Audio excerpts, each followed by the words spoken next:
It's time to get you caught up with all things sports. Yes! Yes! Yes! Yes! On the throw-in. One thing is certain. None of this is possible without you, the listeners. From baseball, football, wrestling, and more, covering local Cincinnati sports, stories, news, and highlights. Why is he always calling me meat? With your host, Justin Trento. When it's all said and done, we're going to look back and remember this is what started it all. Available on the TNC Sports Talk YouTube channel. Let's play the ball! Let's play the ball!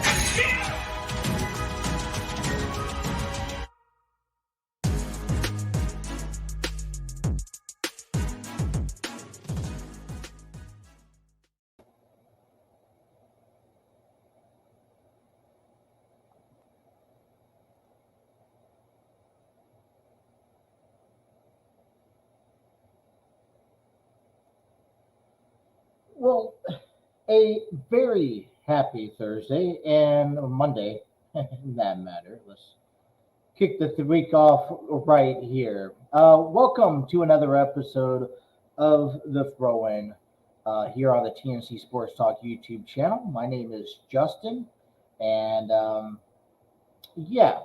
let's, to be honest, it is Monday, August 28th. It is 6 p.m. Eastern Standard Time. So wherever you guys are at, if you guys are headed home on this Monday evening, drive home safely, please. If you guys are, wherever you guys are tuning us in, thank you.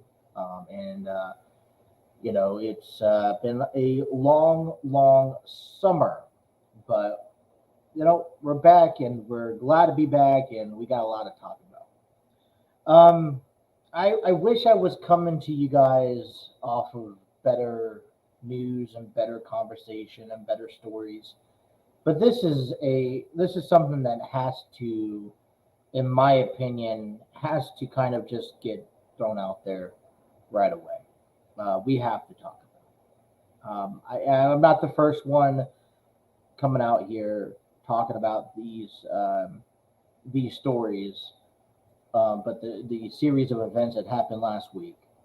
But it's our fair share to remember Terry Funk and Bray Wyatt, who passed away at some point last week. Terry Funk passed away August 23rd of last week, which was, I believe, Wednesday. And then a day later, Bray Wyatt passes away. Now, I feel like all this hits a bit differently for everyone. And for me,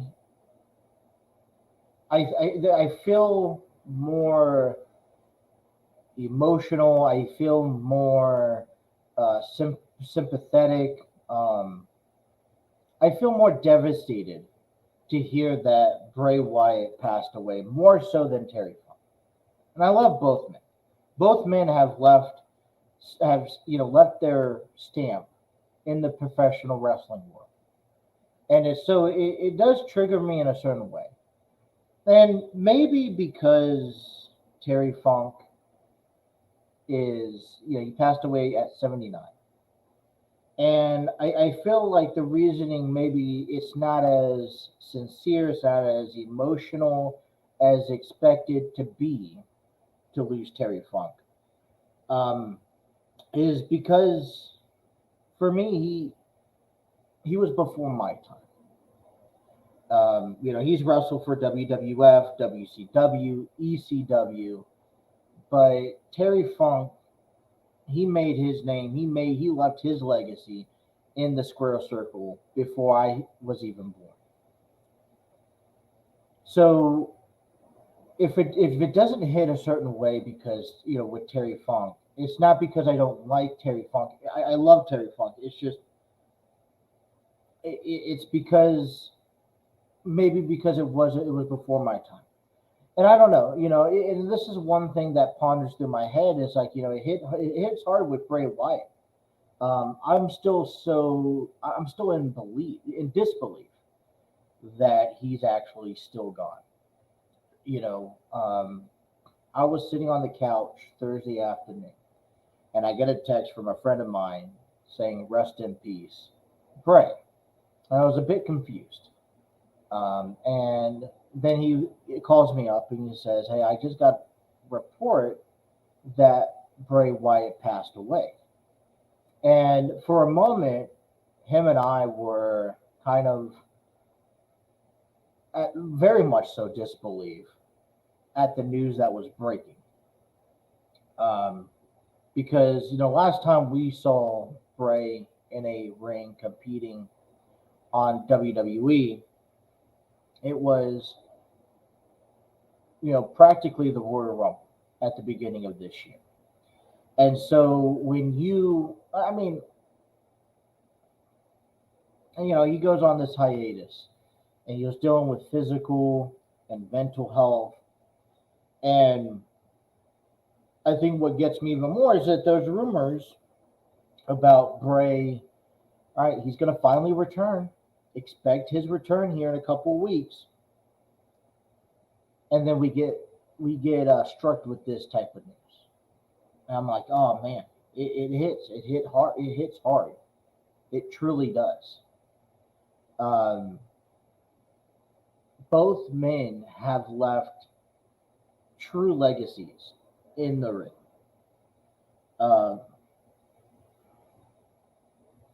Terry Funk.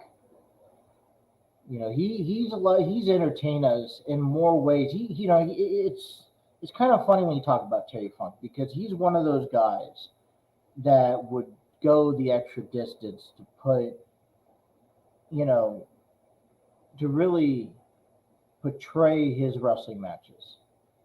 His time with WWF, his fuse against Mick Foley, when he had an ECW run, he goes hardcore, coming to a 2009 Hall of Fame.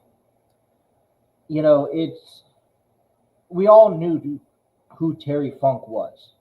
A lot of people, who joined wrestling now or even a decade ago, or even 2 decades ago, he was one of your influencers of saying, I want to be just like that person. All right. Want to be just like that guy. He's going to lead me to what wrestling is today. Bray Wyatt, I think, touches me just a tad bit, harder.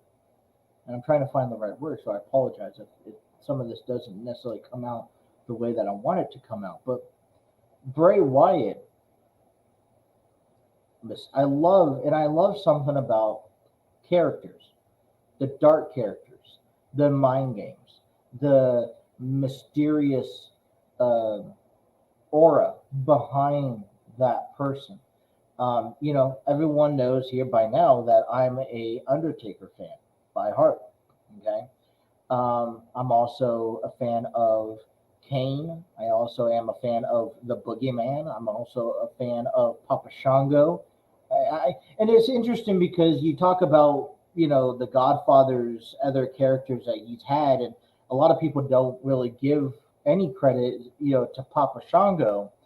And, listen, many people have tried to pull off dark characters, and some work, some don't work. It's part of the game. But Bray Wyatt, he came in. We knew the Undertaker was numbered, and Bray Wyatt comes in and he grasps this aura that you legitimately went to the arena and you get goosebumps. And the last time that I got any goosebumps going to an arena watching WWE live was with the Undertaker. Okay, you just didn't know what you were going to see next from Bray Wyatt in his career, week in and week out. And then he takes it up the next level. And there's only a handful of people that are capable of doing the certain mind games. Okay, it's one thing to create these video packages, and it's another thing to create physical action live on television. I don't know, Taker has done it recordingly, so if it doesn't work out, you could always go back and do it again. But Bray Wyatt was able to do it live. And when I talk about these physical actions, I am talking about the ring shaking, coming up from underneath the ring, the pulling down your opponent, the lights out and you're disappear to lights turning on, you're in the middle of the ring, the fire, calling the fire whenever you want to, calling lightning whenever you want to. That right there gets my blood boiling. You know, he did it with the Wyatt family, and then he was able to take this fraction, split it off, and create his own image as Bray Wyatt, the eater of worlds, the Fiend. And I loved every bit of it. I absolutely loved every bit of it. Okay, whether it's the Firefly Funhouse, to whether it's the chanting from the crowd. And I think SmackDown did a very, very good job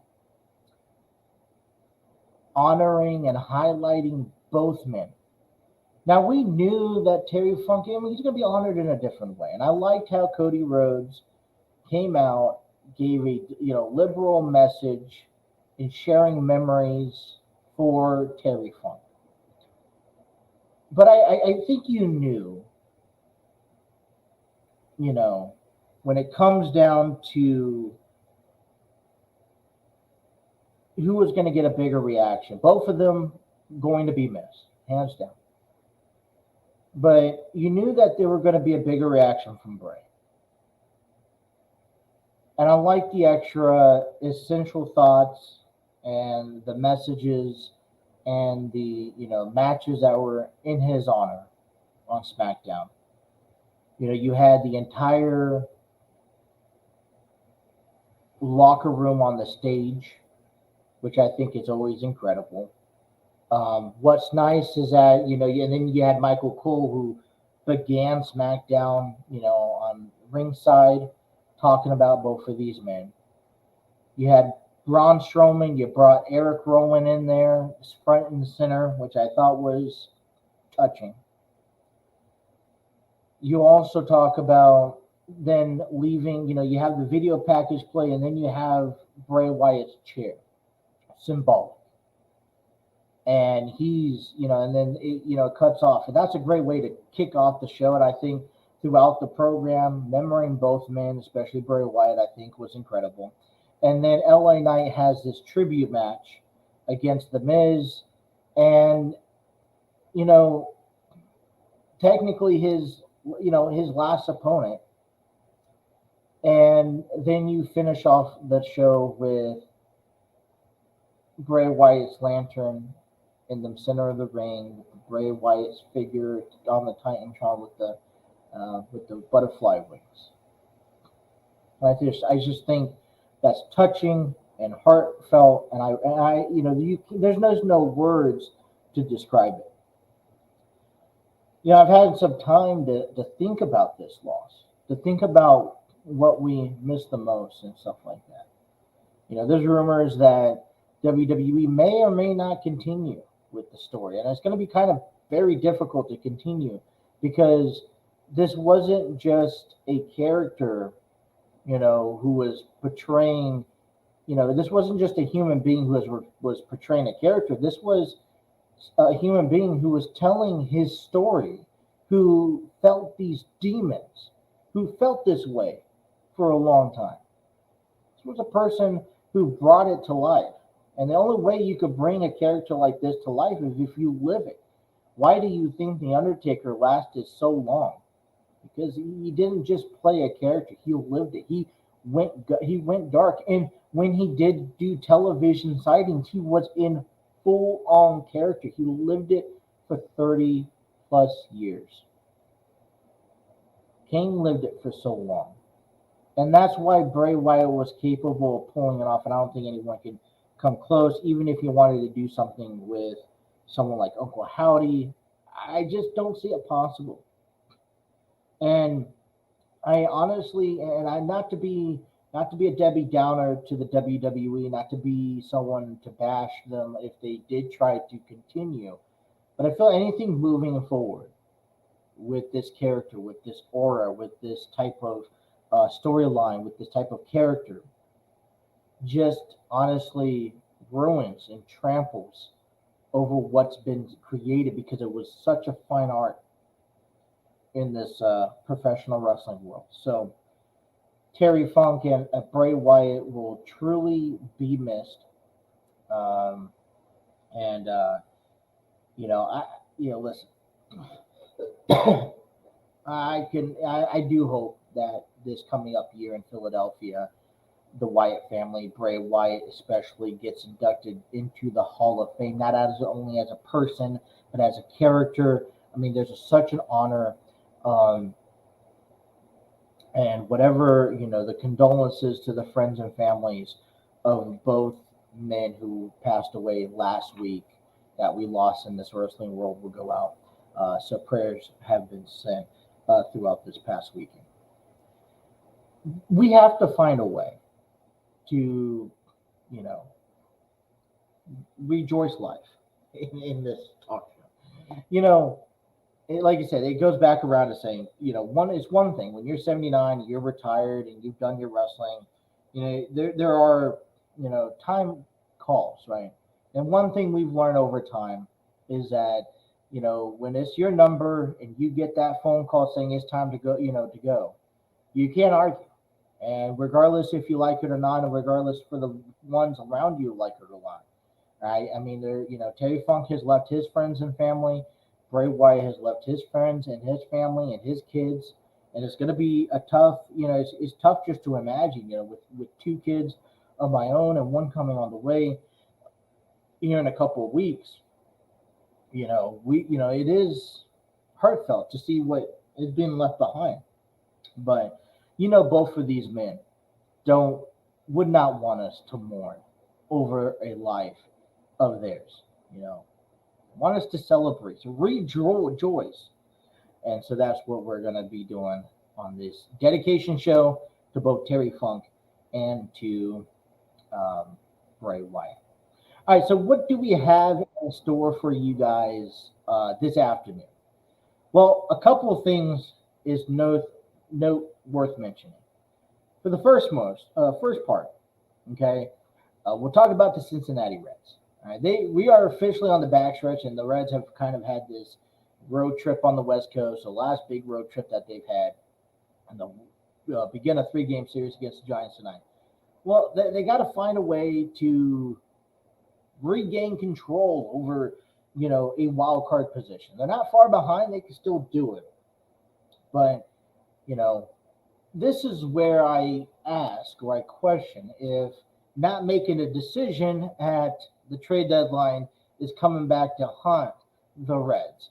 And, like I said, the question is still out there for the remainder of the season. Are we just satisfied if they finish above 500?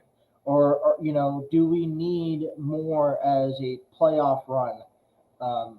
Even if they made it in as a wild card and lost in the wild card weekend, do we still need that? So we'll talk about some Reds baseball coming up.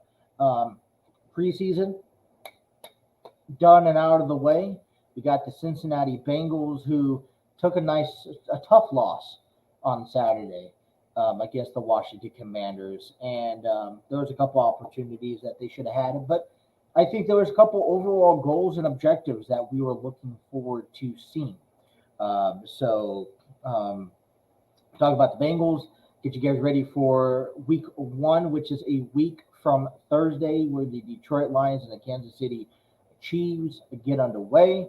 We'll start talking about NCAA college football because the Cincinnati Bearcats are under a different conference.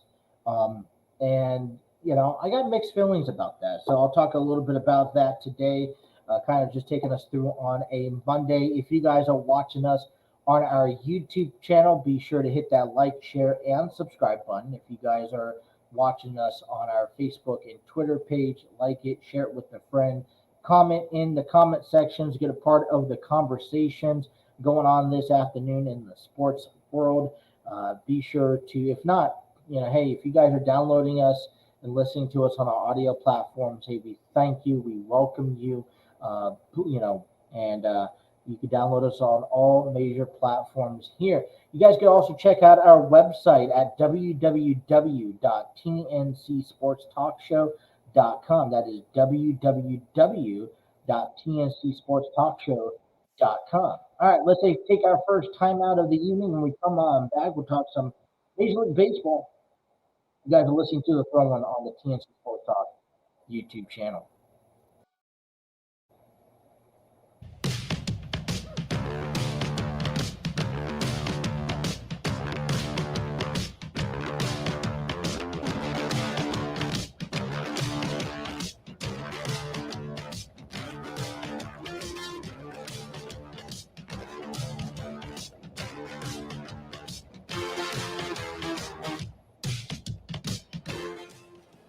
Alrighty, 6:25 here on the program on a Monday afternoon.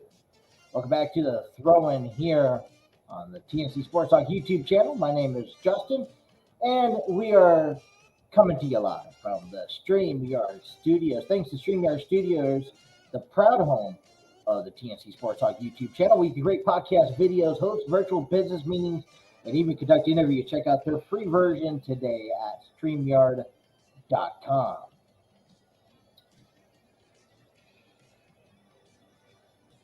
And boy, this playoff race is heating up a little bit here as we are in the last week of August, first week of September, and we got a few ways.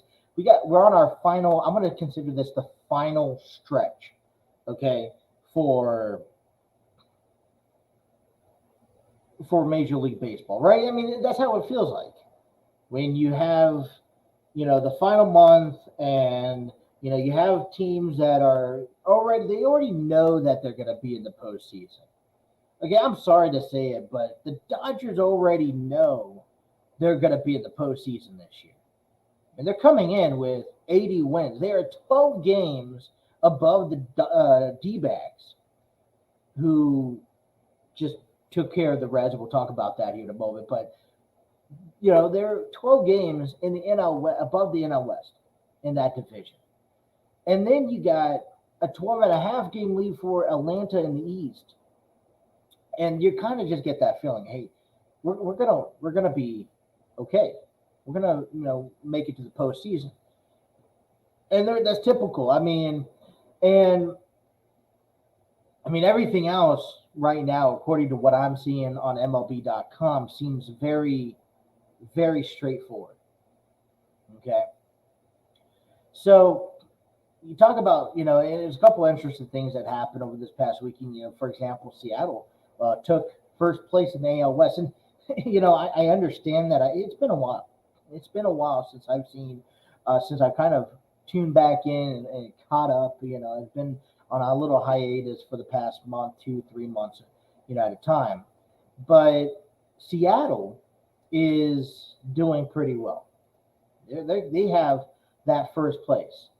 Let's look at the American League playoff picture right now. Seed number 1 is Baltimore. They're,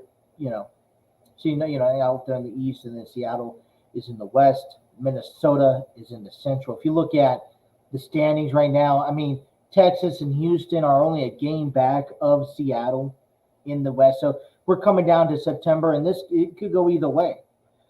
Texas are 1-9 over the last 10 games, and Seattle's 9-1. They're on a nice little 3-game winning streak.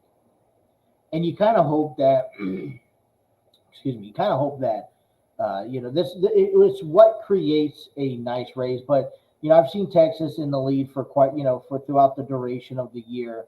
And this is where it reminds me of last year, to be honest, where you had New York and the Mets were leading the NL East all throughout the year. And then Atlanta comes in, okay, it takes you down to the last weekend series, where then Atlanta is one who ends up winning the final series between the Mets and the Braves, and they go on to win the NL East and go to the playoffs. So Mets go to the wild card, lose to the Padres, and the rest is history. So we'll see how the month of September finishes out, especially in the AL East. It has not expected to be as fun or as exciting as it was. I did not expect heading into September with 3 teams composed. I mean, Seattle has been playing majority of the year in the bottom half of the division. They've always been behind the Angels up until maybe around mid-July. And I think this goes to show. Excuse me. I think this goes to show that the teams that know what playoff is all about, knows what October baseball is all about, they're the ones who know that you have to that listen, April, May, June, and even July doesn't matter. Okay, if you can play 500 baseball throughout those 4 months, then you're in good hands. But it comes down to August and September to get to October. Right? It's how you play now in the crunch time, because hey, there are players that are tired. There are players that are injured. It is crucially hot throughout this time of year. And if you can get onto a nice little groove heading out of July, out of the All-Star break, and you play well, you put yourself well together for August and September, you're playing October baseball. And, Seattle had a good run last year. I think one of the expectations last year was to see Seattle thrive into a postseason run again this year, whether it was a wild card or a division. I think I expected Houston to be up on that top of that list as well. Texas, I'm a bit surprised. And the Angels, Angels do this every year. I am not surprised with how the Angels are playing baseball. And to see that, Shohei Ohtani has now torn his UCL, which, he may get shut down. Here's my thing. You're in September. I don't have a problem shutting down Shohei Ohtani. I don't think the Angels want to, but then I don't think they're in a postseason run. I was looking at the standings, wild card standings. They are 10.5 games back. And I wouldn't say for Los Angeles to kind of give it up, but, they've had a good run. They're 63 and 68 coming into tonight. They're about to take on the Phillies here in just a few minutes. But you kind of have to start establishing, all right, we made this run. How can we finish off in the back end of the season? As of right now, Tampa Bay holds that number 1 wild card spot. They're 6 games above in the wild card. Texas and Houston are neck and neck, followed by Toronto, who is 2.5 games back of Houston in the wild card for the wild card position on the outside looking in. Boston's 4.5 games back. So we'll see. It's going to be down between the East and the West. Cleveland is 11.5 games back. I mean, we've seen things happen before. I'm not going to go bet my bottom dollar on it. But the West, the American League is looking pretty solid. You jump over to the National League here for a moment. Atlanta has number 1 seed. Dodgers have number 2 seed. Milwaukee has number 3 seed. And you look at maybe the division aspect first. Scroll down here. And the only race that I see right now is Milwaukee, Chicago, and Cincinnati in the Central. And this is the story that I go back around to saying the teams that know what October baseball is about, they know how to get to October baseball. And one thing that they know about compared to a team that doesn't know is that you play August to September. You play 500 throughout the first 4 months of the season. You don't care about the standings. And when you hit after the All-Star break, that's when you jump up and you say, all right, full sails ahead. And Chicago seems to be getting it. Okay, they're second place, they're 4 games back, but they currently hold that wild card spot in the National League. Okay, you got Philadelphia, who has a 3.5 game lead in the wild card, followed by Chicago Cubs, who has a half a game lead. Arizona, who, by the way, took 3 of 4 this past weekend against our Cincinnati Reds. You got San Francisco and Cincinnati, who, by the way, we'll be talking about at the bottom half of the hour because they will be playing each other in a 3-game series coming up Monday, Tuesday, Wednesday. So we'll talk to you about that. But they got a game and a half back of Arizona. Miami is 3 games out. San Diego and Washington, don't ask me why, they're 8 games out. The Mets are 9, Pirates are 10 or 11, St. Louis 13, Colorado is 19. The only 2 teams that you can consider to be eliminated officially is Oakland and Kansas City, from both of their division and the wild card. Obviously there's no way. So this postseason is, this final month of September. All right, with the start of college football, we got high school football on Friday nights we'll have to talk about later on this week, but with the start of college football, with NFL coming up a week from Thursday, and now we have September baseball. As a matter of fact, I got to look back in and see if I can get another game called in here for the month of September. My goal is, for the month of September, I'm going to write this down, is to have at least a minimum 6 games. Calling 6 games throughout the month, if not more, which is going to be a huge task. But, I mean, this is where it's exciting. These are playoff games, okay, because there's playoff implications, such as the one that we'll talk about here at the bottom of the hour between the Reds and the Giants. These are playoff, implication games that you're like, that you can, it's almost like calling them, like playing October baseball. So I'm excited. I don't know about you guys, but I'm excited about the upcoming schedule. I'm excited about the upcoming, month of baseball that's left to be played. A lot of teams, listen, they don't play a whole lot of their division, so they're playing something else. All right? For Cincinnati, and I'll say this for Cincinnati part before we take the break. Cincinnati had a West Coast trip this past week and a half. They kicked things off in LA to face the Angels, which they swept them and they took care of business. Great. Then they had a 4-game series against the Arizona Diamondbacks. And I could have told you, if I was on the air last week, that for the next 3 series, these are very crucial for the Cincinnati Reds. Because Arizona, San Francisco, and even Chicago are among the teams that are all competing for a wild card spot. You can forget about Miami for a moment, forget about San Diego, forget about Washington. Okay, it is coming down. You're only focused on Chicago, Arizona, San Francisco. And guess what? You didn't do your job. I mean, you swept, I believe you swept at Great American Ballpark against Arizona when they came to visit. But then you dropped 3 or 4 against Arizona, who looks like a complete team who's 8-2 in the last 10 games.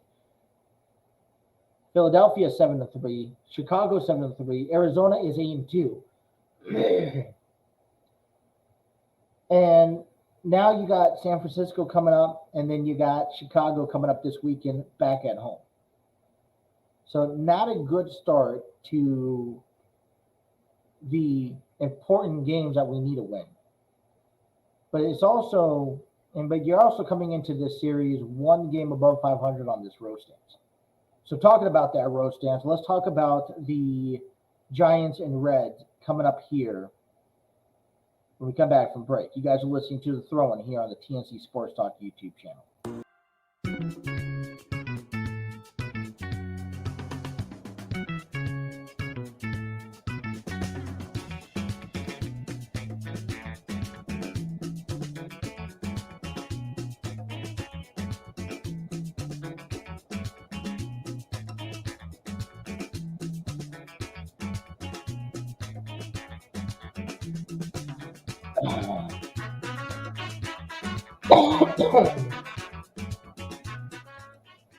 Alrighty, 6:42 here on the back on the program. And listen, it's you gotta ask yourself if you realistically want, what are your expectations for the Cincinnati Reds throughout the remainder of the season? And I gotta tell you, it's tough, right? I mean,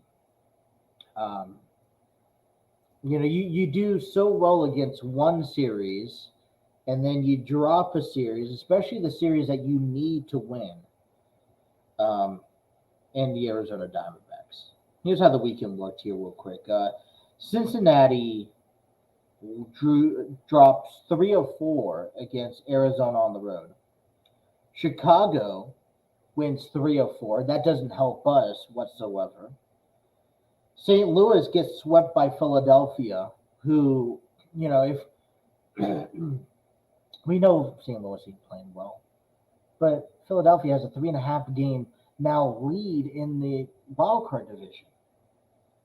And Milwaukee ends up sweeping the Padres on the road or at home. So, I mean, if that gives you any idea of what we're looking at right now, Milwaukee's on an 8-game winning streak. That division that we were battling for seems to be more in the distance than anything else right now. So what's the best way to approach it? Okay, I mean, Cincinnati's playing 500 baseball. We know right now 500 baseball isn't going to get us to October. And we, listen, I've been thinking about this, all right?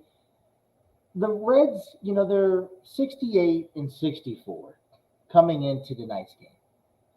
The Reds need to, I don't want, at the beginning of the season, they set out to have certain objectives be accomplished. And I think that they've done well enough to have those. But we can't be satisfied with just the bare minimum being accomplished. If there's goals right now, as of August 28th, if there are goals that I have for the Reds for the remainder of the season, regardless if they make it to playoffs or not, it is to finish above 500. And right now they're 68 and 64. They're 4 games above 500. They're playing 500 baseball. If they could play 500 baseball the remainder of the year, they could have finished above 80-plus wins. And that's what I want. They are 13, maybe 14 games away from finishing the season off above 500. And they don't have a terrible schedule remaining. Pull it up a little bit here. Okay, you get 3 against San Francisco. Then you come home for 4 games against Chicago, because we're making up from the one back in April for that rainout. You'll play Seattle at home, which is going to be a tough one. We know that. St. Louis, which they're at the bottom of the division, we should hopefully be able to capture that game. Detroit, the Mets, who are kind of hitting rock bottom.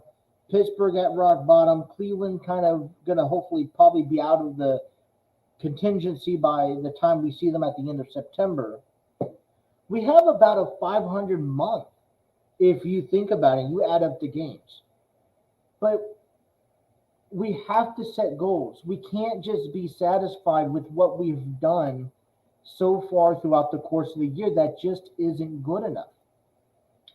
And I get it. And I think a lot of our trouble is back to the bullpen, back to our starting pitching. Our pitchers cannot give you a solid 5, 6, 7 innings like you need to this time of season. Okay, and hopefully we get Nick Lodolu coming back. Depending where we're at in September, we may just shut him down for the rest of the year. I would like to be able to talk in the middle of September about, all right, Nick Lodolu's coming back. You with Hunter Green, he's been on and off, and Graham Ashcraft.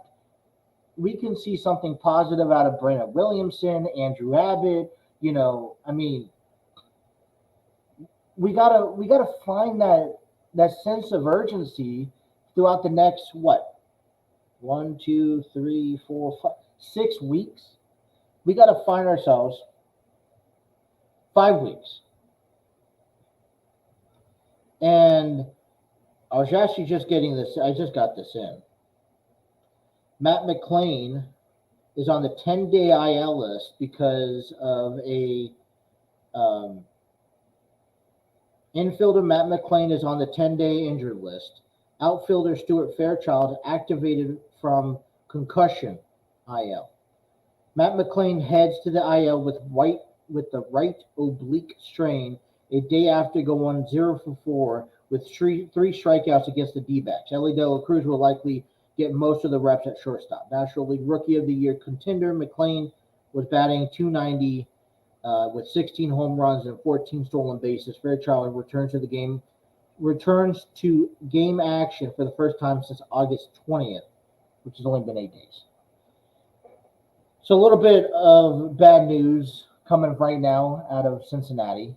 And the lineup's projected. You could check them out at Cincinnati.com. But we know they're putting up the runs is the bullpen. It's being able to close games out. I think it's the repetitive, similar thing that we've been talking about all year long. Okay, and it was the thing that we talked about heading out to. It was the same thing that we were talking about heading into the trade deadline, and it was the sensation of what do you do? We offered, hey, what will it take for the Reds to go out and pick up a starting pitcher or an actual key element to the bullpen? And I really leaned towards the pitcher status. And, it's like, all right, well, you didn't make really much of a splash at the trade deadline, so you must really believe in this system. You see Noel V. Marte coming up. You see Andrew Abbott, who will get a start tonight. And, Christian Encarnacion. So you still believe in the system, but then the system is not getting you over the hump. You're not maintaining it. And like I said, having the standard, I'm not going to go sit here on September 30th or October 1st and say, well, you didn't win 500, you didn't play 500 baseball, you guys. I'm not going to go to another ball game, ever again. No. But I am going to be a bit disappointed because we had opportunities after opportunities after opportunities. I can accept that, hey, we're not playoff ready yet. Okay, that takes time, and I think that takes experience, especially with how young this ball club is. But if we can't even make the fighting effort heading into September 20th, to call it today that saying, hey, we don't have a chance at the postseason, I think it's a far stretch. I don't believe it. I would actually get angry if anyone says, oh, Cincinnati today, that Cincinnati has zero chance making the postseason. Don't talk to me that way. All right, we have a chance. All right, come tell me on September 20th, September 25th, that, hey, we have zero chance. Okay, if the longer we wait, that I'll be more satisfied with. But it's going to be, we got to finish the way off strong. Just like we had our rough times throughout the season. We've had accomplishments throughout the year. We picked up, we believed in our system. We have to find a way to finish off September baseball, at least playing 500.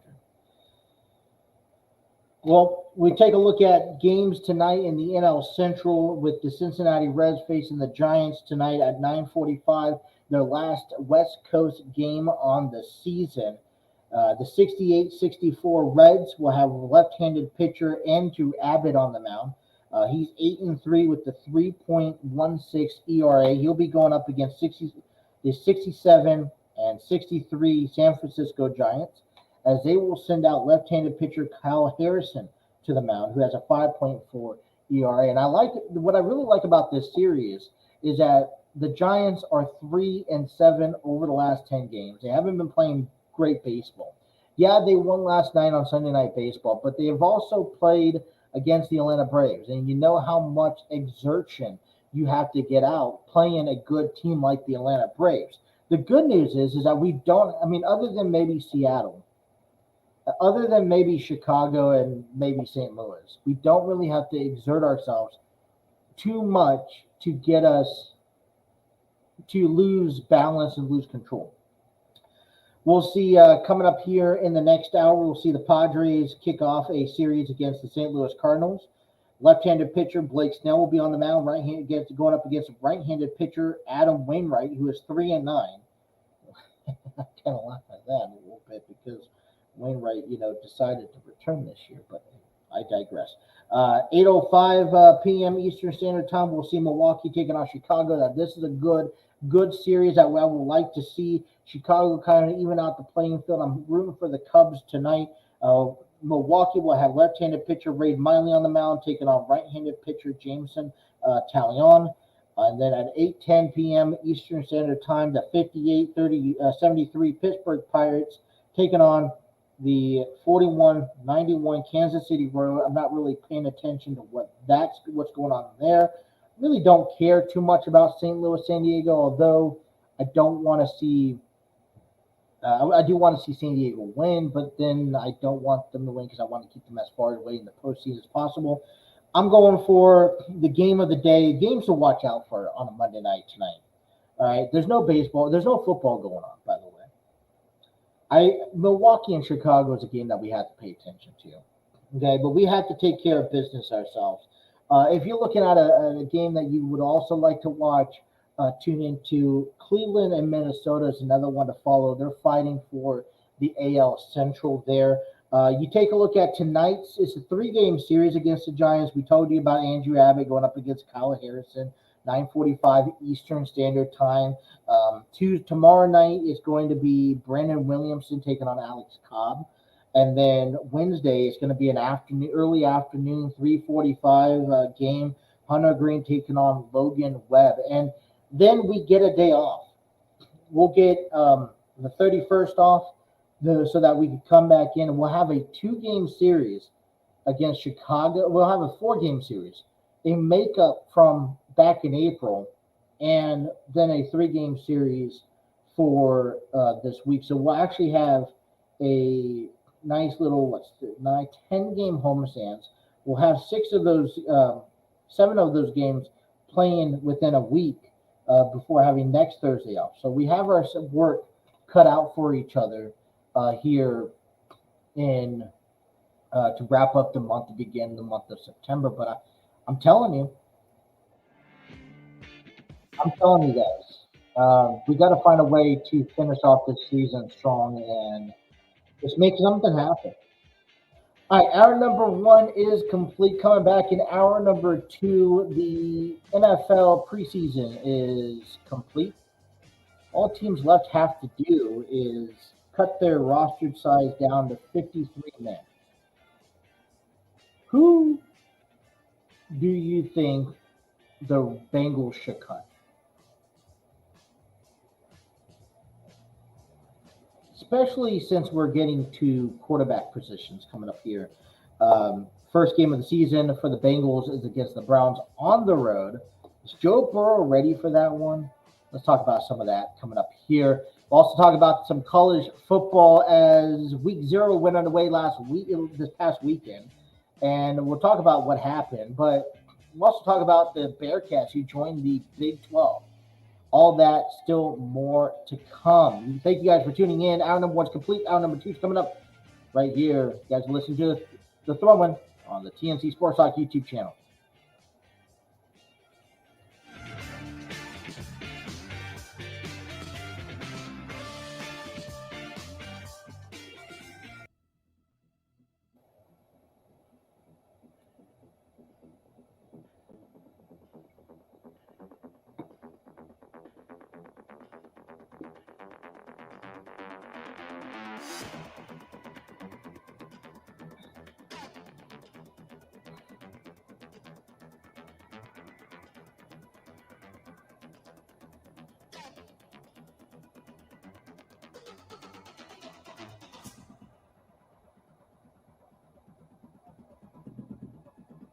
All righty.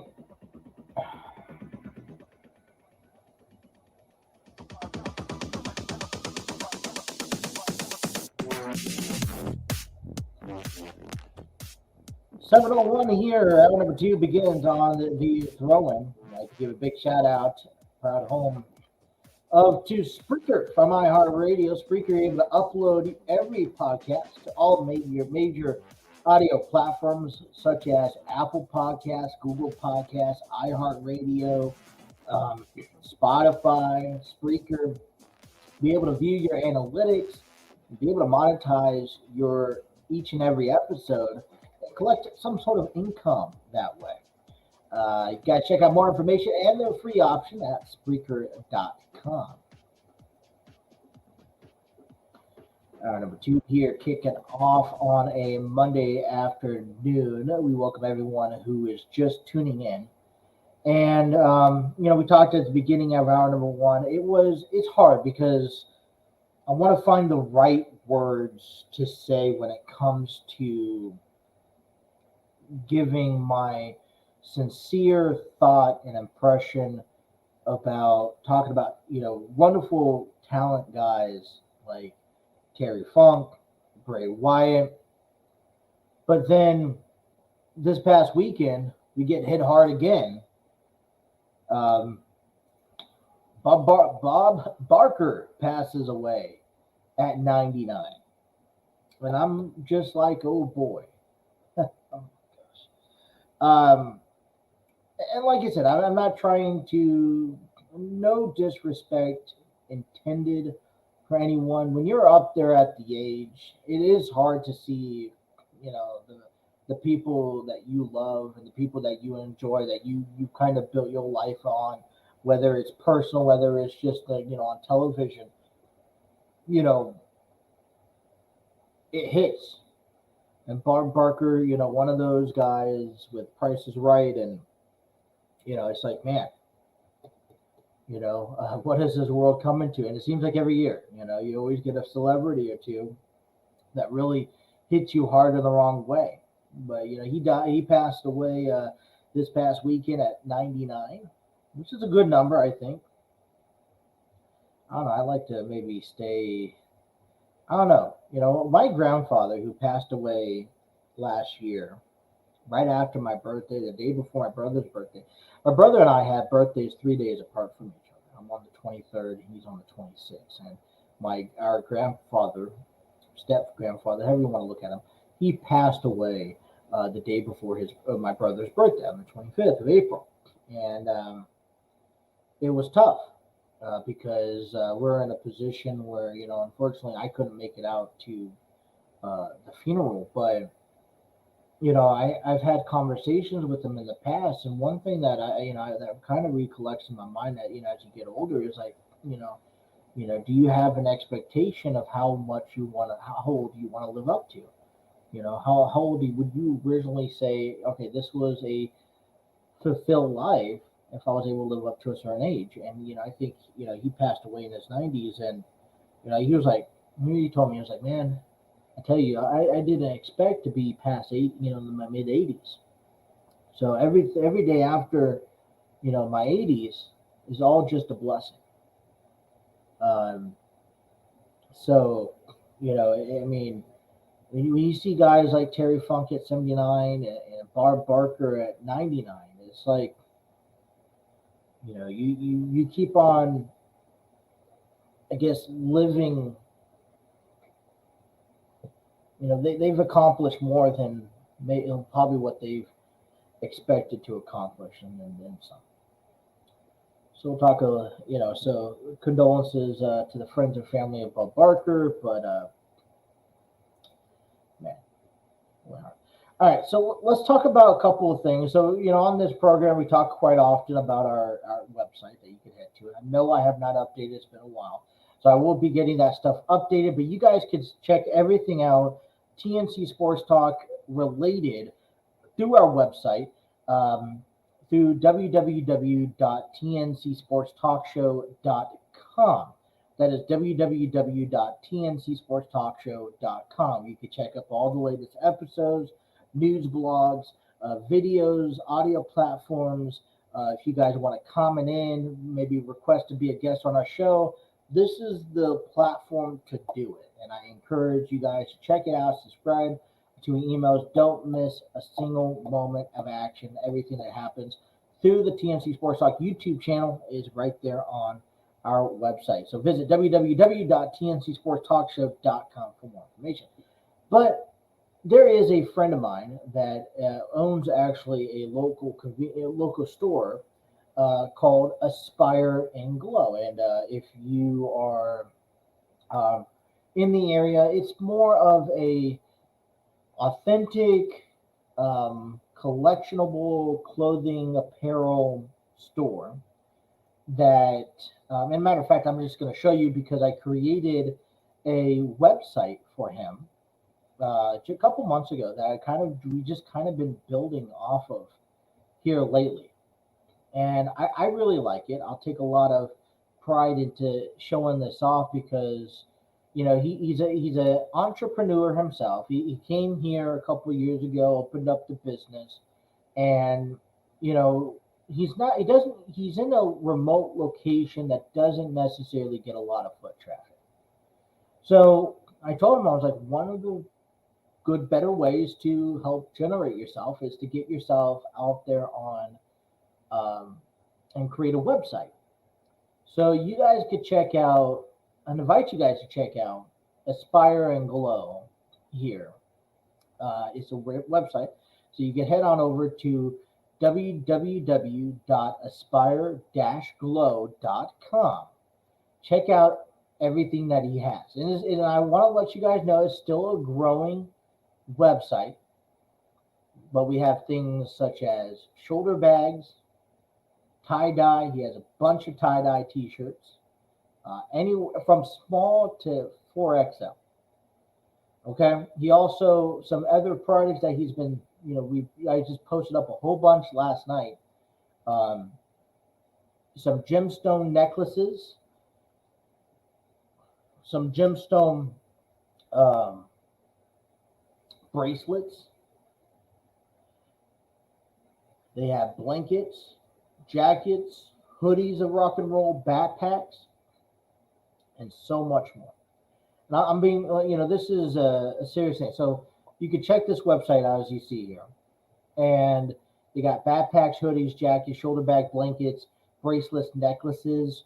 I just posted a whole bunch of these bracelets. They have some, the ponytail bracelets. They have mood ring, best friend bracelets. Then they have the guardian stones for your specific symbol, you know, for Scorpio, Leo, Taurus, Libra. You know, they have a tiger eye one, and these are very cool. I really like them. They have a special message, a special meaning behind all of them. We get to the necklace part. They got a couple of the mood necklaces. You get the hoodies. I love the hoodie collection. Got a lot of them up there. You got a lot of the rock and roll stuff. So Stranger Things. I see the Rolling Stones, a hoodie, Pink Floyd. There's just so many that you can choose from. He has all sizes. Right now he's ordering. You know, especially as the weather changes. They got the jean jackets going on. So there's just so much stuff that you could search up here. And we're growing, like I said, and we're going to continue to grow and help support a small local business company, you know, from Aspire and Glow. Also, right now for the next, I say 3-4 days throughout the remainder of the month, you can save $5 on these cross-shoulder Himalayan tie-dye bags when you use promo code tie-dye. That's TIEDYE, tie-dye. Save $5 or $17.99 plus tax. Save $5 when you get yours today with promo code tie-dye. Check out for the new sales and everything else that's going on as they come on. Be sure when you check out the website, you scroll all the way down and you subscribe to the email, follow on the shop and everything there. I mean, you just don't miss it. Also, be sure to follow Aspire and Glow on all social media. He's on YouTube, TikTok, Instagram, Facebook. It's a growing business, and I promise you, you won't be disappointed. What I like so much about Aspire and Glow, they're also at prices that you cannot beat. Okay, so when you think about you're not going to be able to beat the prices here. No, not a chance. Visit aspireandglow.com. That is Aspire, www.aspire, SASPIRE glow.com. That is www.aspireandglow.com. All right, good friend of mine there. Can't we'll be talking a lot more about it on our program. All right, you know what? Hour number 2. Let's begin with football. Right, football. The preseason has officially ended. Okay, all the NFL preseason games have come underway. And that means what it initially means is that the NFL starts a week from Thursday. We also got college football that starts. Well, it started last weekend, but it also starts this coming up Thursday. And we have a handful of games already in the books. So we talk about what happened last weekend. All right. Notre Dame, number 13th ranked Notre Dame, destroyed Navy 42-3. I don't think there was much about that game that was not anticipated. Jacksonville State beat UTEP 17-14. San Diego State beat Ohio 20-13 at Snapdragon Stadium this past weekend. University of Massachusetts defeated New Mexico State 41-30. USC, ranked number 6 USC, demolished San Jose State 56-28.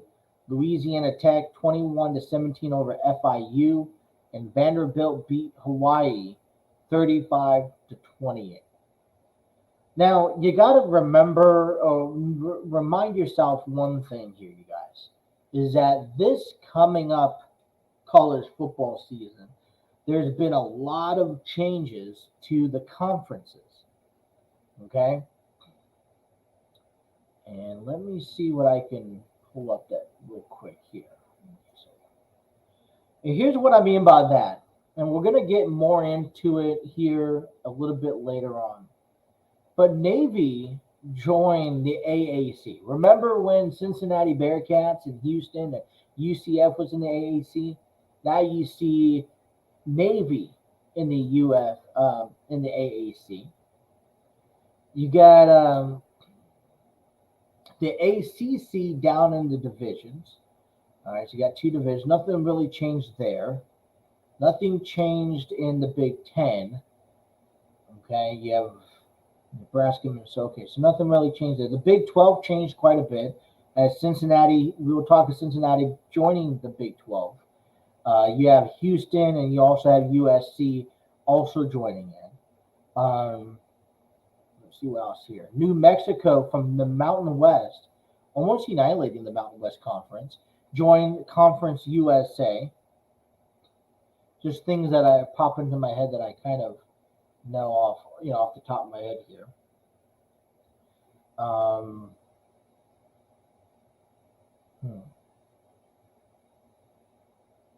right, Mountain West. This is how much the Mountain West.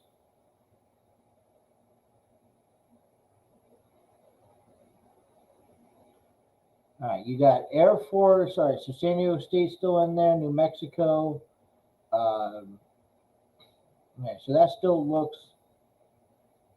I think that still looks all right. Pac-12. USC's in the Pac-12. All right. Section Kentucky. All right. So that wasn't. There's been some changes to the conferences. overall, there we go. San Diego. So there we go. All right. And we're going to be looking for more to come down the road. I know San Diego State's looking to get out of the Mountain West and join bigger teams. I think that this year is going to be exciting.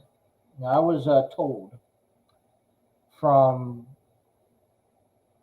I've been listening to a lot of people talk about college football, and the one thing that I keep on hearing is that a lot of people believe that we are just among the golden era. We just began the golden era of college football.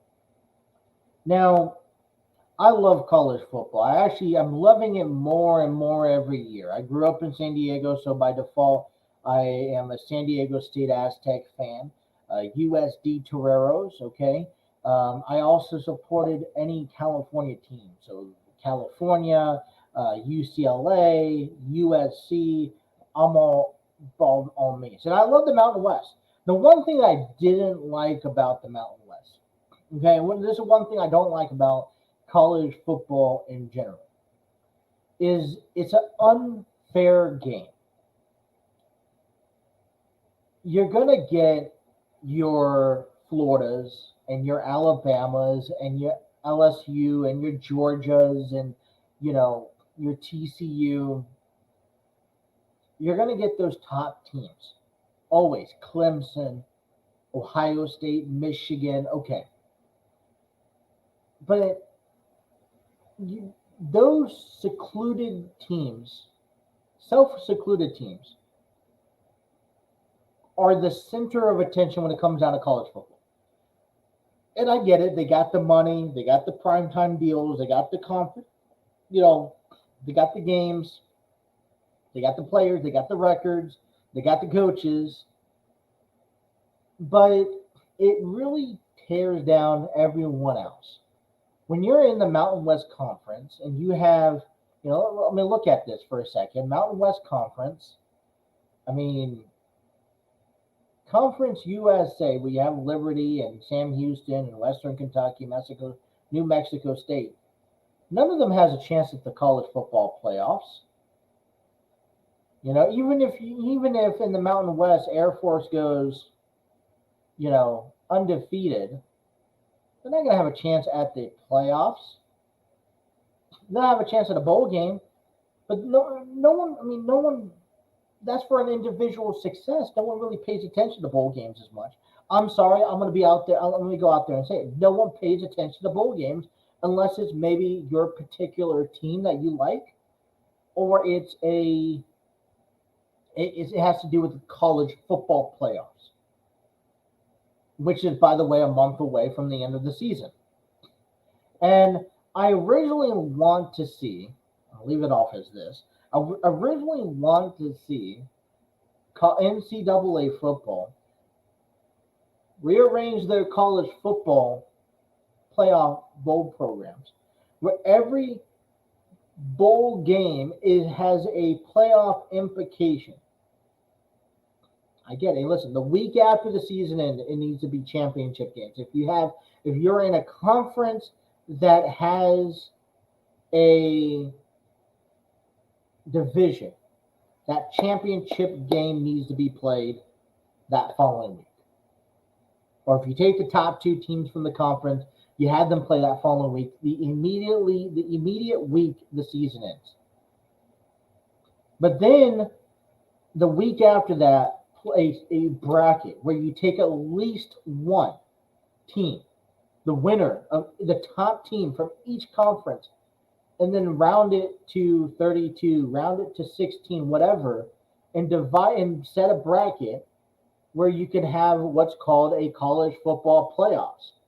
Now, I'm not going out there on a limb saying that San Diego State is going, if they have an undefeated season, that they're going to sit there and beat Georgia and go on to win the college football playoffs. And by all means, I think that will scare a lot of people if that happens. But what I'm trying to explain is that giving every conference an opportunity at the college football championship, okay, I feel like it's better for the sport. I think you can include the entire nation when you involved it, because when you come down to 4 teams, Michigan, Ohio State, Alabama, Georgia, let's say it's those 4 teams each and every year. Well, guess what? I mean, that's great and all, and I'll watch it, but people in California don't care. I mean, unless they are one of those fans, they have better things to do. It's nice and sunny out there in January. But if you give, let's say USC makes it, and they can make it to the Final Four, and you know how basketball is. Basketball has upsets all the time. I'm sure there'll be a few upsets in college football playoffs. I mean, I feel like this is where it's kind of whoever wears the big boy pants, whoever has the more money, because it takes money away from these top teams like Alabama. But I don't know. Tell me if you guys disagree with that platform. That's how I would have college football playoffs being run. All right. Let's come on back. Let's talk some NFL football here as we continue hour number 2. You guys are listening to Throwing on the TNC Sports Talk YouTube channel.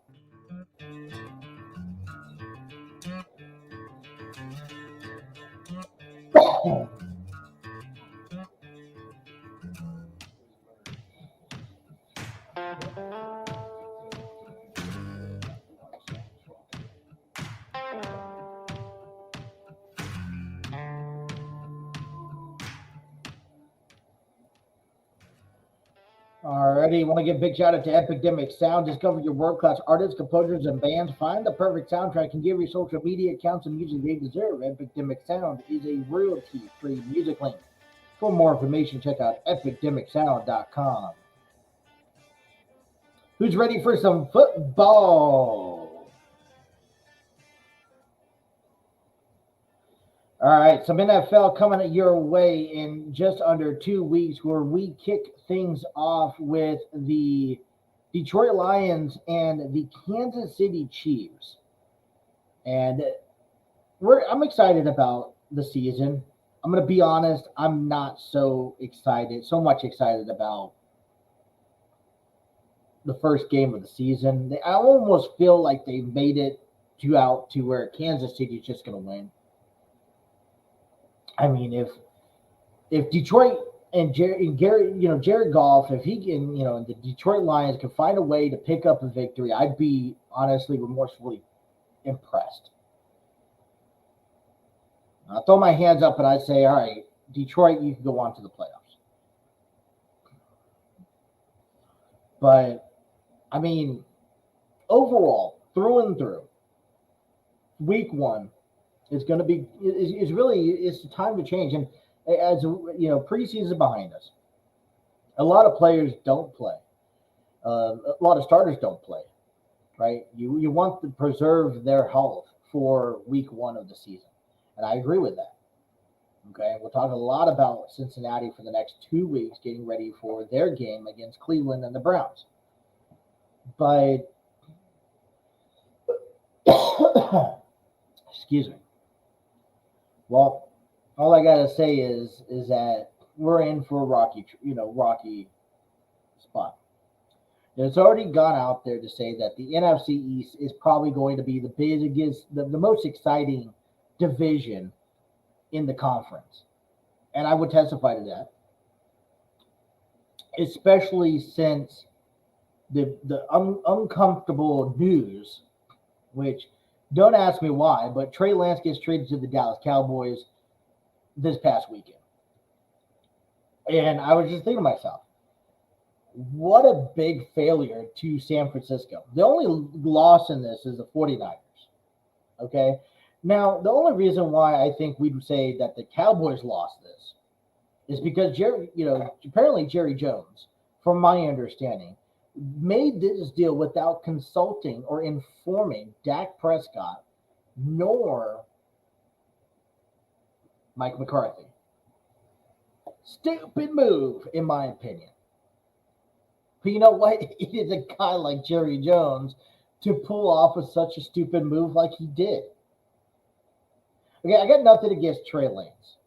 I don't. I just haven't seen enough of Trey Lance, and I don't think NFL world has seen enough of Trey Lance to say, all right, you are a quarterback that we need to invest time and effort and money into.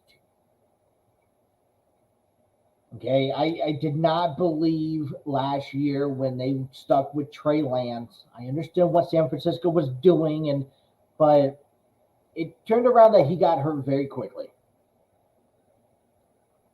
And now we sit here at the this season. He didn't play. He only played for a week or two last year, and now he's with a different ball club. For San Francisco, I think this is a good move. Okay, you had to choose from either Trey Lance, and I think that if Brock Purdy did not turn out the way and as good as he did at the end of last year, where he kept the team going up into the AFC champion or NFC, to the NFC, as far as the division playoffs go, then I think that if he did not perform the way he did at the end of last year, Brock Purdy, I think it would have been an easy decision to say, Brock Purdy, you're the backup. Trey Lance, you're our starter again. And for the hell of it, because we don't want a third quarterback, we don't want to have an issue where we have, a non-quarterback playing quarterback position. We're going to go ahead and throw in a third quarterback in Sam Darnold. But I think that where the 49ers sit, they got Brock Purdy, they got Sam Darnold. You have that third quarterback option that you can sign any part down the road. So you got to determine right now. Brock Purdy's cheap. He's not going to need a contract anytime soon. This also, I don't know. This also a sticky situation because you don't know where Trey Lance is, and you know that if he comes back and he does not perform, you're going to get backlash from your fans. But if he goes into Dallas and he performs, then it's no harm, no foul. All right, we played it safe. But at the end of the day, Dallas Cowboys are the conversations to have because Trey Lance now is under Dak Prescott. And you know what? I'm sorry. Dak Prescott needs to have a little fire lit underneath his ASS. I like Dak Prescott. I think he's a good quarterback. He is the reason why he is one of the reasons why the Cowboys is so successful. But what he can't do is get over those humps year in and year out. And I have the problem of sitting back and saying, you could win all the divisions all you want. You could go into the wild card all you want and go into the postseason each and every year. But it doesn't move the fact that you have not won a Super Bowl.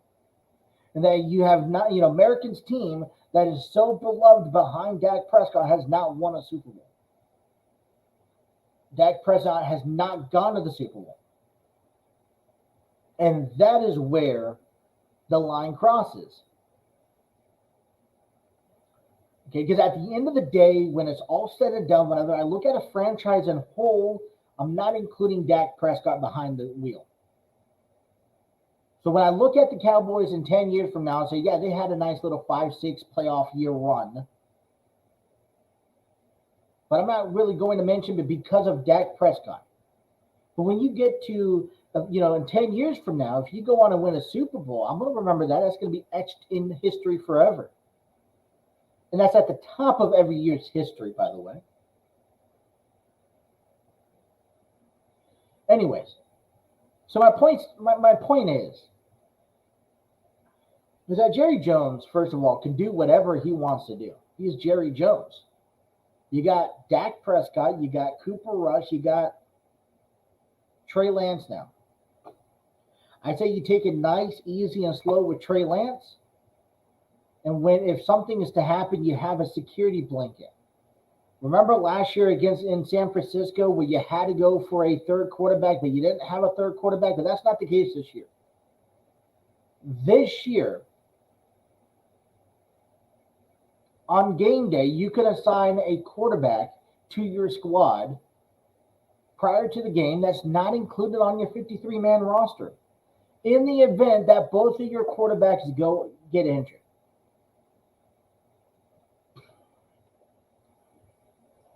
So Jerry Jones is going to do what he wants to do. I think this is a decent decision. I think this needs to be put. I think that this should shed a light for Dak Prescott saying, all right, maybe it's time to actually pull through. I'm not saying he's a bad quarterback. I'm not saying that he can't get the job done, but he has yet to go out to win a big one. And I don't care. You can replace one Super Bowl, accomplishes, and erases all the times you don't go to the Super Bowl. Talking about that specific role in the NFL. Let's take a look at the AFC North Week 1 here, shortly here. Cincinnati Bengals and the Cleveland Browns. San Francisco 49ers taking on the Pittsburgh Steelers. Houston Texans taking on Baltimore Ravens. And when we talk about Cincinnati Bengals, and here's what I'm going to point out. This week, by the end of this week, we got to cut our roster down to 53 men. Does not bother you just a little bit? It bothers me.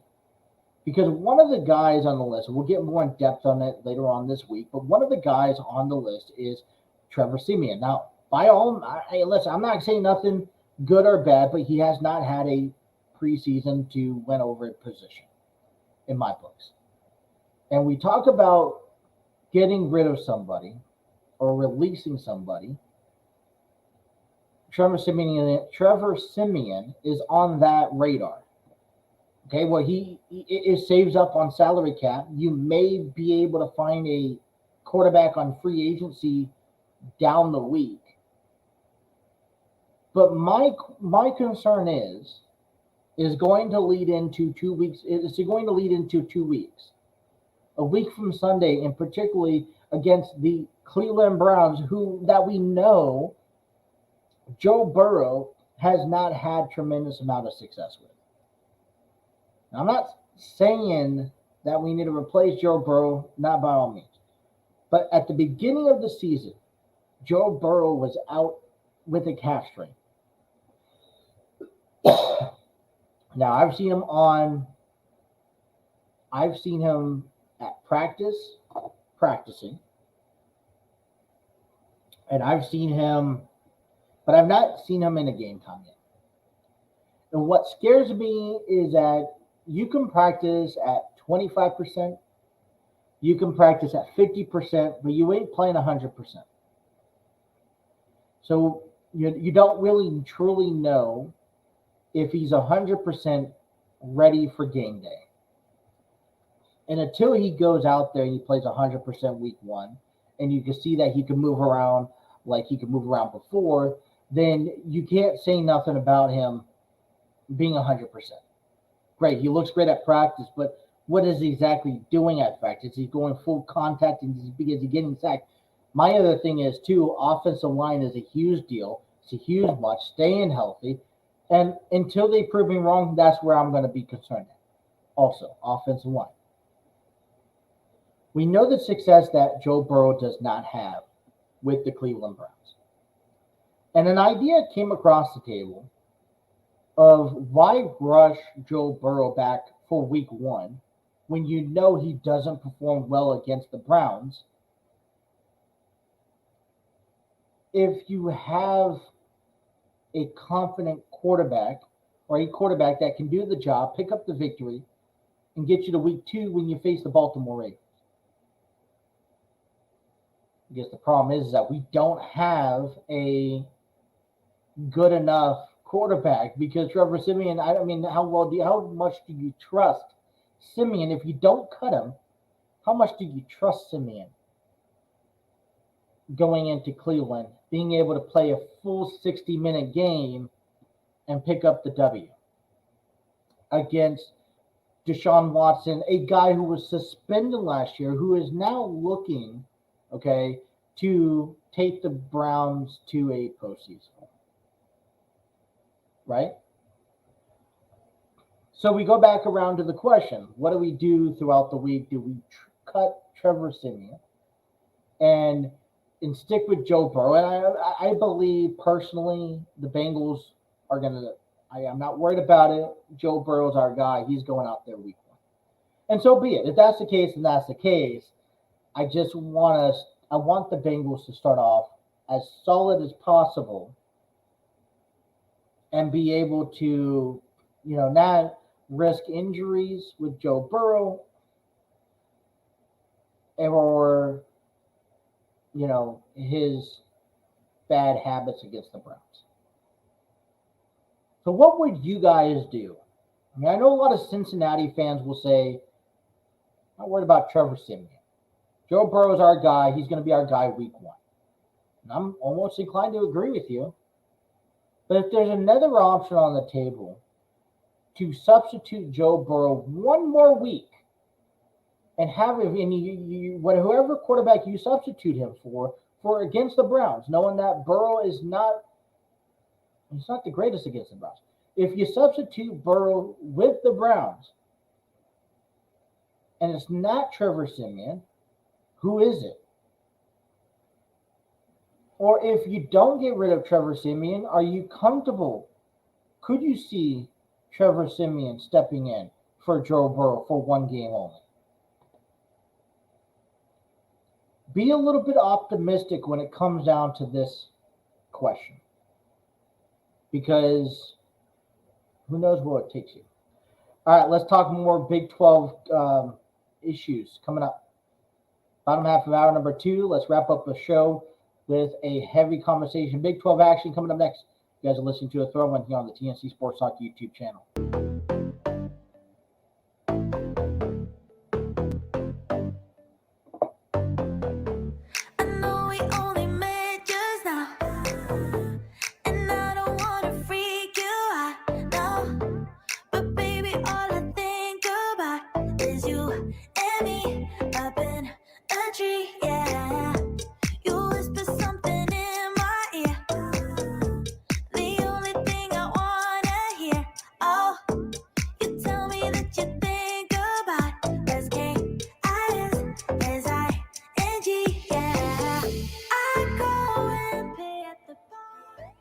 Alrighty, well, remember, you guys, Monday Night Raw is coming up underway here a little bit, just a few minutes. Actually, when we get off of this program, Monday Night Raw will get underway. One of the bigger announcements that is leading WWE right now is that Becky Lynch will take on Zoe Starks in a Falls Count Anywhere match. And I'm not going to get too deep into this, but I'm a little tired of the feud, in all honesty, between Becky and Trish Stratus. I think it's gone on a little longer than expected, in my opinion, or warranted. So we'll talk a little bit later on this week about it. Tommaso Ciampa takes on a big Bronson Reed. Gable looks to master Ludwig Kaiser after Gable defeats Gunther last week. The New Day will take on the Viking Raiders and much more. So we'll talk about Monday Night Raw here later on this week. But to wrap up our program in our last segment of the evening, we're going to talk about the Big 12 conference that Cincinnati Bearcats has entered this season. That all comes right after this quick promotional video here.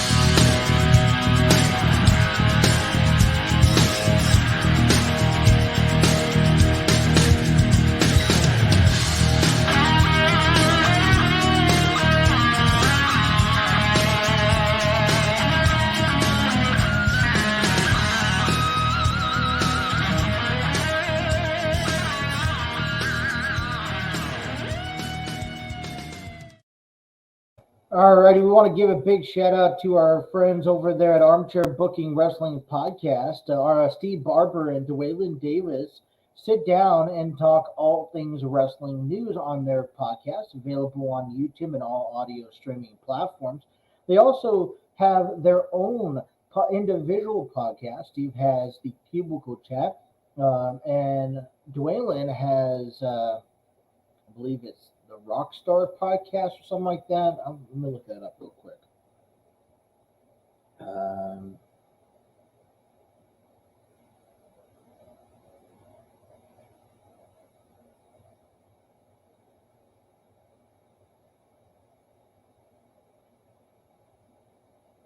hold on 1 second. I'm trying to find it.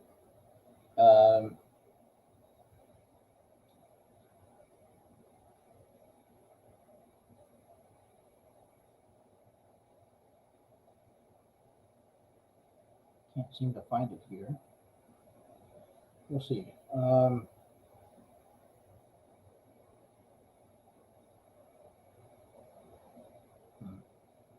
gonna have to confirm it. I'll post it up when I find it. But listen, they talk a lot about professional wrestling. I'm sure they're gonna have an episode on Bray Wyatt, Terry Funk in the wrestling world, and so when I get out to that, I'll when I see that posted, I'll let you guys know. But check them out today on their social media platforms, the Armchair Booking Wrestling Podcast.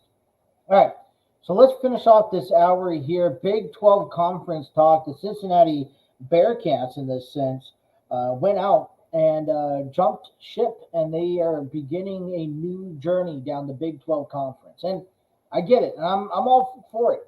Okay, realistically, I'm happy with it. And here's the reason why. It creates a new dynamic. When you are in certain conferences like the Mountain West, I'm going to throw in the AAC. You don't get a chance. You are restricted on playing certain ball clubs.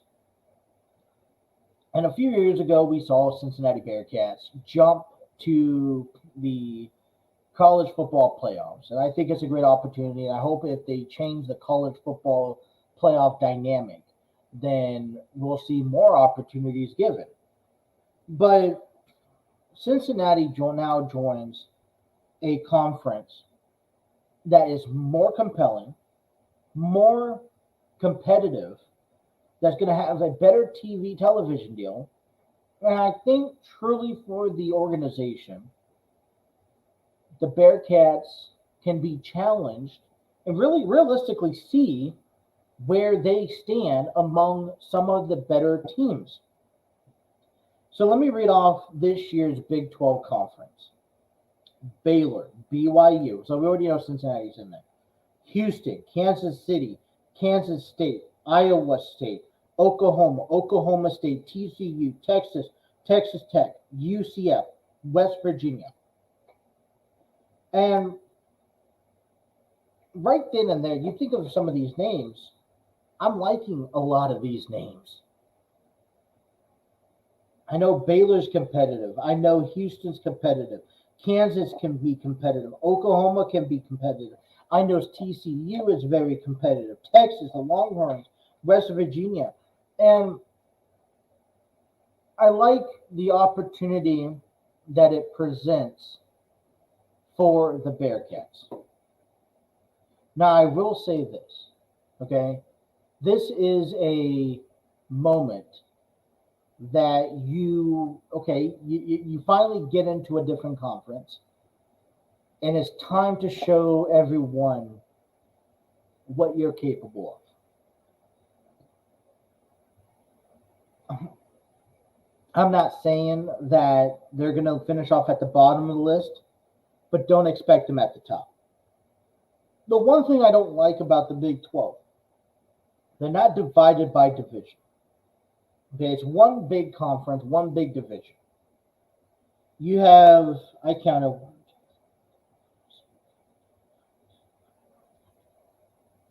14, 15 teams in this division alone, in this conference alone. I would like to see a break off where you have maybe like an east-west, you have a Pacific Atlantic, you have a north-south, whatever the case may be, to kind of maybe build momentum and to give even more, compelling, great matchups and games. But I like Cincinnati in this one. But now you have to get the job done. They take care of things. Things begin this Saturday at home against Eastern Kentucky. And you think about the schedule, they're facing Baylor this year, BYU, Houston, Kansas, Iowa State, Oklahoma State, UCF, West Virginia. The only people that they're not going up against is TCU, Texas, and Texas Tech, and Kansas State. And I'm fine with that. But we're going to follow. This is what I love so much about Northern Kentucky area, is that, we get to follow Cincinnati. We're literally 20 minutes away from their stadium. And if it's not Cincinnati, we could always follow University of Kentucky. And then we could always follow Ohio State. But we've seen Ohio State so much in their, we've seen the success that the Bearcats have been able to do. And it's going to create more opportunities. And this is just the tip of the iceberg, because guess what? We're going to see more of this coming in next year. The year in, year after that, as teams rearrange, as we now start rearranging these conferences. I was looking at the list of seeing who's playing who so far out of this conference so far. You got Texas Tech taking on Wyoming, West Virginia and Penn State looking to be a good one. I like to see that matchup this coming up Saturday. Obviously, Iowa, you have Baylor and Sam Houston, Texas State. Arkansas State takes on Oklahoma. I can't wait until this is going to be a tough division. Okay? I mean tough division. We're not sugarcoating it here. All right? After Eastern Kentucky, they head to the road to play Pittsburgh. All right? And then they got to take on Miami. And then at the basically only 3 games. And then the conference starts. You kick things off at home against Oklahoma, which is already sold out. Okay, it's a blackout deal. Okay, that's going to probably be a primetime television. I want to watch that one. BYU is going to be a tough game. Okay, Iowa State, just where it's at, it's going to be another tough game. And they'll have that first week in October as a bye, but you got Baylor, Oklahoma State, really tough games. I really like it. And you guys look forward to it too. If you guys are Cincinnati Bearcats fans, it's a new challenge. Let's get the ball rolling. All right, college football begins this Thursday. There's only 2 games right now on my radar: NC State versus UConn, 7:30 kickoff. You got also, what did I see? I got Stanford, Hawaii now. We got Missouri and Kansas. What game was I looking at for Thursday? All right, that was Friday. Thursday.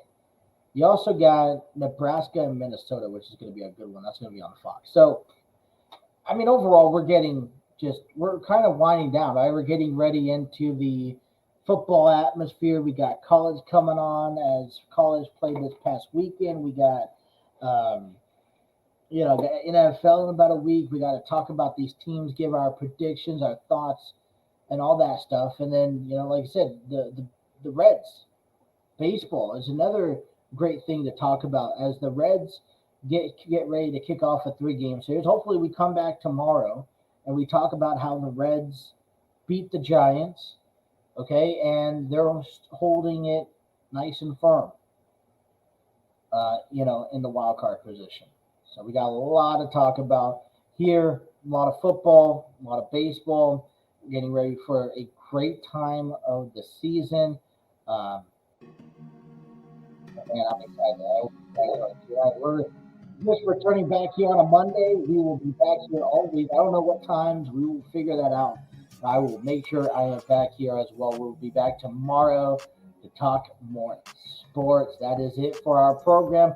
Be sure to hit that like, share, and subscribe button. Check out our website at www.tncsportstalkshow.com. That is www.tncsportstalkshow.com. And until tomorrow, you guys take care. Have a great rest of your evening.